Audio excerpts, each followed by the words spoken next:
सभी दोस्तों को नमस्कार। दोस्तों आज जो हमारा प्रैक्टिकल रहेगा वो एस मॉडल ट्रक पे रहेगा, क्योंकि दिल्ली पुलिस में इसके बारे में पूछा जाना है, तो ज़्यादा विलम्ब ना करते हुए चलते हैं पार्ट्सों की ओर। देखिए यहाँ जो आपको डिवाइस दिखाई दे रही है ये होता है आपका स्टीयरिंग ऑयल रिजर्वर टैंक।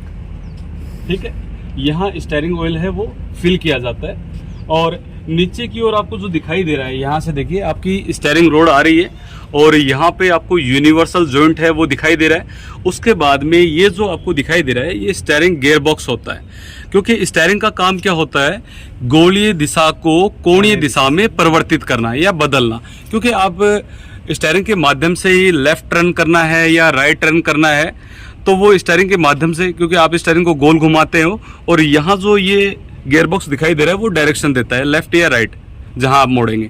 ठीक है, और यहाँ देखिएगा, यहाँ जो आपको दिखाई दे रहा है ये पावर स्टीयरिंग पंप होता है। इस पंप के माध्यम से ही ये जो आपका पावर स्टीयरिंग सिस्टम है वो संचालित है, तो ये पावर स्टीयरिंग पंप होता है यहाँ पे। ठीक है, और दोस्तों जो चीज़ आपको दिखाई दे रही है उन्हीं के बारे में आपसे पूछा जाएगा। यहाँ देखिएगा, यहाँ जो आपको दिखाई दे रहा है ये इंटरकूलर होता है, यानी कि हीट एक्सचेंजर होता है ये, है ना, जो कि एल्युमिनियम एलॉय का बना होता है। ठीक है, यहाँ पे देखिए ये ट्यूब्स हैं और यहाँ पर आपको ये फिन्स दिखाई दे रही है। इस सिस्टम को समझने के लिए हमें थोड़ा इस तरफ आना पड़ेगा। यहाँ देखिएगा, देखिए यहाँ आपको एयर क्लीनर दिखाई दे रहा है इस ओर। ठीक है, ये एयर क्लीनर है और जिससे हवा जाती है। यहाँ देखिएगा, यहाँ जो आपको दिखाई दे रहा है ये एयर क्लीनर होता है और इसके अंदर की ओर फिल्टर एलिमेंट होता है। देखो ये जहां आपको इस तरीके से लेटा हुआ जो आपको एयर क्लीनर दिखाई दे, यानी कि वायु शोधक, वो आपका होगा ड्राई टाइप। ठीक है, और फिल्टर एलिमेंट इसके अंदर का हिस्सा होता है। और यहाँ से देखिए ये इनटेक होज पाइप है, ये जा रही है और इस दौरान नीचे की ओर आप देखेंगे तो आपको दो इम्पेलर दिखाई देंगे। ये देखिए घूमने वाले दो इम्पेलर हैं। ठीक है, ये दो इम्पेलर हैं आपको दिखाई देंगे, ये होते हैं टर्बो चार्जर। ठीक है, एक इम्पेलर तो ये है और एक इम्पेलर पीछे की ओर है। तो देखिए दोस्तों, यहाँ से ये जो एग्जॉस्ट मैनिफोल्ड होता है, ये देखिए ये वाला जो मार्क है ये क्या होता है, एग्जॉस्ट मैनिफोल्ड। तो पीछे वाला जो इम्पेलर है वो एग्जॉस्ट मैनिफोल्ड से जुड़ा होता है। कौन सा वाला, ये वाला देखिएगा, ये एग्जॉस्ट मैनिफोल्ड से ये पीछे वाला इम्पेलर जुड़ा होता है। तो जब एग्जॉस्ट गैसेज निकलती हैं इस इम्पेलर पे क्या करेंगी, वो प्रेशर मारेंगी। और जो दूसरा जो इम्पेलर है एयर क्लीनर से जो इनटेक होज पाइप आ रही है एयर के लिए, उससे जुड़ा हुआ है। ये देखिए यहाँ, तो ये जो इम्पेलर जब एग्जॉस्ट गैसों से घूमेगा, लगभग ये मान लीजिए कि इसका जो प्रेशर होता है 55 से 85, इससे ज़्यादा भी बढ़ जाता है। इसी कारण ये जो अगले वाला जो इम्पेलर है ये विपरीत घूमेगा, और विपरीत घूमेगा तो ज़्यादा से ज़्यादा मात्रा में शुद्ध हवा खींचकर इंजन सिलेंडर को भेजने का काम करता है। तो इससे 30 से 40% जो एक्स्ट्रा ताकत है वो इंजन को प्रोवाइड होती है। और यहाँ से देखिए जो एग्जॉस्ट गैसेज निकल रही है उसके साथ में जो एयर है वो गर्म हो जाती है। तो इस इनटेक एयर पाइप के माध्यम से यहाँ इंटरकूलर के अंदर से इस एयर को गुजारा जा रहा है और यहाँ से ये ठंडा होने के बाद में देखिए ये जो पाइप है कहाँ जा रही है, सिलेंडर हेड के अंदर जा रही है। तो ये एयर है वो कहाँ जाएगी, सिलेंडर हेड के अंदर जाएगी। ठीक है, और हेड से वाल्व ऑपरेट होंगे और उसके माध्यम से वो चैम्बर में प्रवेश करेगी। ठीक है दोस्तों, आगे देखते हैं और पार्ट्स। यहाँ देखिएगा दोस्तों, ये जो इंटरकूलर के पीछे की ओर जो आपको दिखाई दे रहा है ये रेडिएटर होता है और इसके ऊपर ये आप देखेंगे ये अपर टैंक है। सीधी सीधी आपको जो दिखाई दे रही है वो ट्यूब्स होती हैं और ये जो आड़ी आपको दिखाई दे रही है जिगजैग टाइप में, ये फिन्स होती है। ठीक है ना, ये क्या होती है, फिन्स होती है। और ऊपर की ओर देखिएगा, यहाँ जो आपको प्लास्टिक का ये जो बॉक्स दिखाई दे रहा है ये कूलेंट रिजर्वर बॉक्स होता है। दोस्तों क्या होता है, कूलेंट रिजर्वर बॉक्स। ठीक है ना, यहाँ इस और मैं आपको दिखाने की कोशिश करता हूँ और पार्ट्सों के बारे में। जी देखिए दोस्तों, यहाँ जो आपको जो डिवाइस दिखाई दे रही है ये आपके एयर ब्रेक चैम्बर होते हैं। इनके अंदर डायफ्राम होता है, यानी कि ये जो ब्रेक है वो हवा के माध्यम से संचालित है। यहाँ आपको दिखाई दे रही है दो पाइप्स आ रही है, जो प्रेशर पाइप है, एयर प्रेशर पाइप।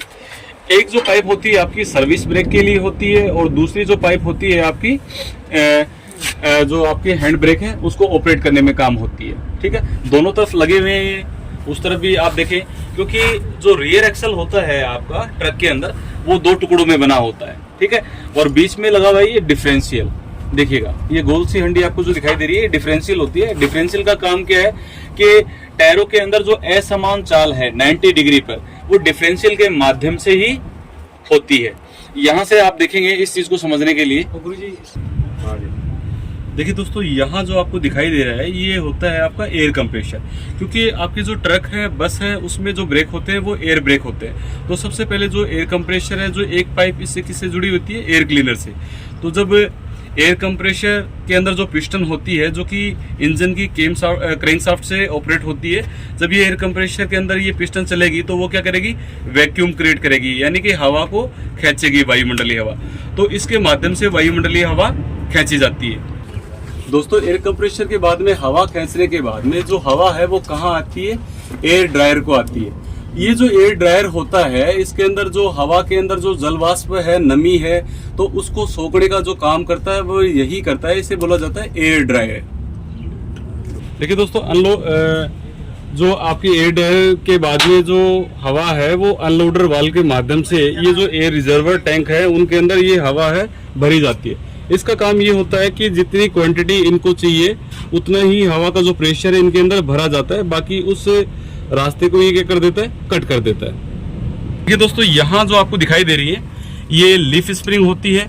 ऊपर की ओर जो आपको लीफ स्प्रिंग दिखाई दे रही है वो मेन लीफ स्प्रिंग होती है, जिसमें आई होल के माध्यम से सेकिल पिन के द्वारा चेसिस के साथ में इसको जोड़ा जाता है। ऊपर की ओर देखिएगा तो ये मेन लीफ स्प्रिंग होती है, बाकी इसकी सहायक असिस्टेंट लीफ स्प्रिंग होती है।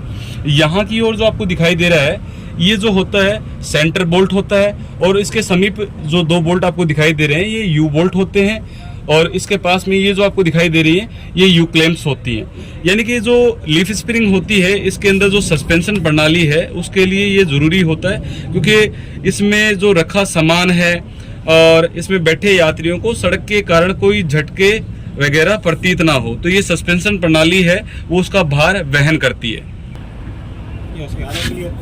देखिए दोस्तों यहाँ आपको जो दिखाई दे रहा है ये आपका जो गियर बॉक्स होता है वो होता है। इससे पीछे जो आपको देखेंगे तो आपको यहाँ पर ये फ्लाईव्हील दिखाई देगा। फ्लाईव्हील के बाद में ये क्लच असेंबली है, और क्लच असेंबली के बाद में इंजन गियर बॉक्स होता है, और यहाँ से इसकी मेन शाफ्ट निकलती है जो कि यूनिवर्सल जॉइंट के माध्यम से प्रोपेलर शाफ्ट से जुड़ी रहती है। तो देखिए दोस्तों जो बड़ी प्रोपेलर शाफ्ट होती है उसमें आपको 3 यूनिवर्सल जॉइंट देखने को मिलेंगे, 1, 2 और पीछे की ओर देखिए ये जा रही है डिफरेंशियल के साथ में, वहां भी आपको यूनिवर्सल जॉइंट देखने को मिल रहा है। एक्चुअल में जो स्टीयरिंग आपका जो गियर बॉक्स होता है उसका काम क्या होता है कि जो इंजन की जो पावर है वो डिफरेंशियल को ट्रांसमिट की जाती है। पीछे आपको जो गोल सी हंडी दिखाई दे रही है वो डिफरेंशियल होती है। तो इसी के माध्यम से ये जो डिफरेंशियल है वो क्या करेगा, 90 डिग्री पर जो मूवमेंट है, कटाई का जो काम है वो यही करेगा डिफरेंशियल के माध्यम से।